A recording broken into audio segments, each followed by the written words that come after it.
Assalamualaikum warahmatullahi wabarakatuh. Selamat pagi anak-anak ibu semua.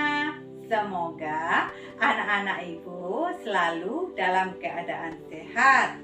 Jangan lupa ya, selalu patuhi protokol kesehatan. Baiklah, pada hari ini kita akan belajar tema 3 makanan sehat, subtema 1 bagaimana tubuh mengolah makanan, pembelajaran 5. Fungsi alat pencernaan kita adalah untuk memproses pemecahan makanan menjadi sari-sari makanan sehingga dapat digunakan oleh tubuh. Untuk mencerna makanan diperlukan organ pencernaan. Bahan makanan yang kita makan tidak langsung diserap oleh sel-sel tubuh. Sebelum diserap, bahan makanan harus dicerna melalui proses pencernaan. Siapa yang tahu apa itu sistem pencernaan manusia? Ya, benar. Sistem pencernaan manusia adalah proses mengubah makanan dari ukuran besar menjadi ukuran yang lebih kecil dan halus, serta memecah molekul makanan yang kompleks menjadi molekul yang sederhana dengan menggunakan enzim dan organ-organ pencernaan. Selanjutnya, proses pencernaan makanan pada manusia. Yang pertama, itu adalah proses mekanik. Proses mekanik yaitu proses perubahan makanan dari bentuk kasar menjadi bentuk yang lebih kecil dan halus. Pada manusia dan mamalia umumnya, proses pencernaan mekanik dilakukan dengan menggunakan gigi. Yang kedua, proses kimiawi. Proses kimiawi yaitu proses perubahan makanan dari zat yang kompleks menjadi zat-zat yang lebih sederhana dengan menggunakan enzim. Enzim adalah zat kimia yang dihasilkan oleh tubuh yang berfungsi mempercepat reaksi-reaksi kimia dalam tubuh.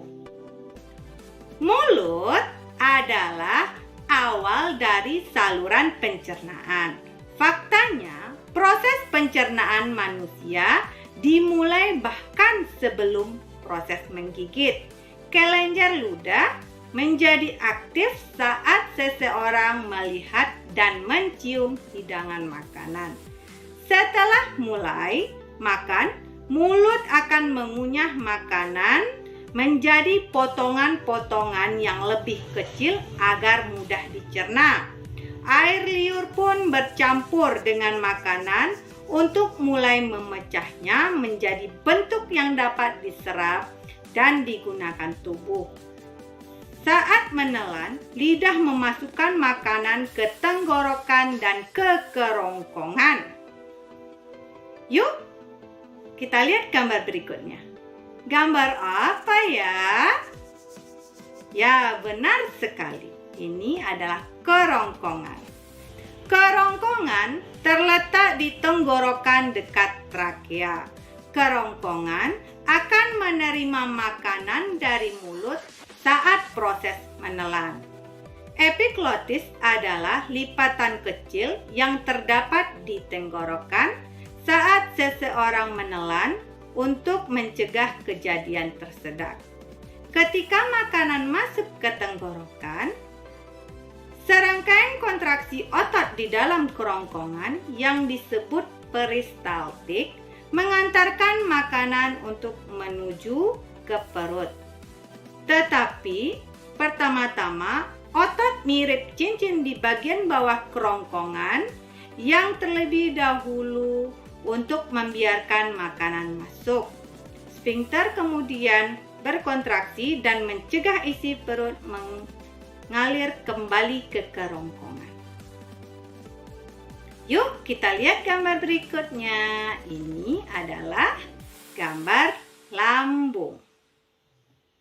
Lambung adalah organ berongga atau wadah yang berfungsi untuk menyimpan makanan saat sedang dicampur dengan enzim pencernaan. Enzim ini melanjutkan proses memecah makanan menjadi bentuk yang dapat digunakan. Sel-sel di dalam lapisan lambung akan mengeluarkan asam kuat dan enzim kuat yang bertanggung jawab untuk proses pemecahan makanan. Ketika makanan sudah diproses, sisanya kemudian dilepaskan ke usus kecil. Yuk, kita masuk ke usus kecil lagi ya. Berikutnya, ini adalah gambar usus halus. Usus halus adalah tabung berotot sepanjang 22 kaki atau sekitar 8,25 meter yang berfungsi memecahkan makanan menggunakan enzim yang dilepaskan oleh pankreas dan empedu dari hati. Pada usus halus terdiri atas usus 12 jari, usus kosong, dan usus penyerapan. Ketiga bagian usus tersebut akan bekerja bersama-sama untuk menyelesaikan pencernaan makanan agar menjadi bagian-bagian kecil yang diserap ke dalam pembuluh darah usus. Yuk, selanjutnya kita lihat gambar usus besar. Ya, usus besar adalah tabung berotot sepanjang kurang lebih 1,82 meter yang menghubungkan usus kecil ke rektum. Usus besar antara lain terdiri dari cecum, kolon ascendens atau bagian kanan, kolon transversum atau melintasi, kolon descendens atau kiri, dan kolon sigmoid yang terhubung ke rektum. Usus ini bertanggung jawab untuk memproses limbah yang tersisa dari proses pencernaan. Limbah atau kotoran yang dilewatkan melalui usus besar dengan cara peristaltik. Pertama dalam keadaan cair dan akhirnya dalam bentuk padat. Yuk, kita lihat yang terakhir yaitu bagian organ pencernaannya apa? Ya, pintar sekali anak ibu, yaitu anus. Anus adalah bagian terakhir dari saluran pencernaan.